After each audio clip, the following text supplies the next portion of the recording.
신명기 21장 범인을 알 수 없는 살인 사건.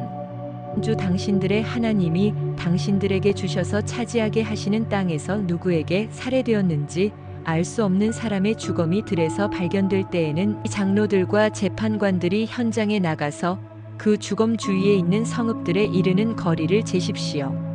그 주검에서 가장 가까운 성읍이 있을 터이니 그 성읍의 장로들은 아직 멍에를 메고 일한 적이 없는 암송아지 한 마리를 끌고 와서 물이 늘 흐르는 골짜기, 갈지도 심지도 않은 골짜기로 그 암송아지를 끌고 내려가 물가에서 암송아지의 목을 꺾어서 죽이십시오.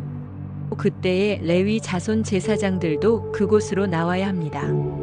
그들은 주 당신들의 하나님이 선택하셔서 주님을 섬기며 주님의 이름으로 축복하는 직책을 맡은 사람으로서 모든 소송과 분쟁을 판결할 것입니다.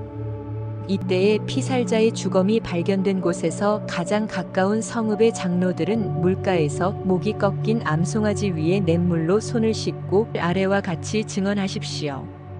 우리는 이 사람을 죽이지 않았고 이 사람이 살해되는 현장을 목격하지도 못하였습니다. 주님께서 속량하여 주신 주님의 백성 이스라엘의 죄를 사하여 주시고 주님의 백성 이스라엘 사람에게 무죄한 사람을 죽인 살인죄를 지우지 말아 주십시오. 이렇게 하면 그들은 살인의 책임을 벗게 됩니다. 이렇게 해서 당신들은 당신들에게 지워진 살인의 책임을 벗으십시오. 이렇게 하는 것은 주님께서 보시기에 옳은 일입니다. 여자 포로를 아내로 맞는 규정. 당신들이 적군과 싸울 때에 주 당신들의 하나님이 적군을 당신들의 손에 넘겨주셔서 당신들이 그들을 사로잡았을 때에 그 포로들 가운데서 마음에 드는 아리따운 여자가 있으면 그를 아내로 삼아도 됩니다.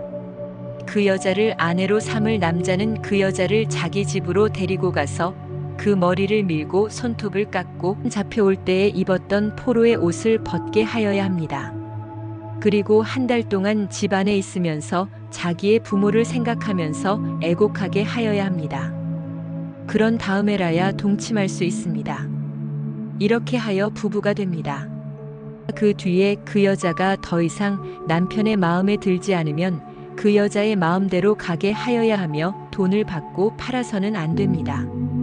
남편이 그 여자를 욕보였으므로 종으로 팔아서는 안 됩니다.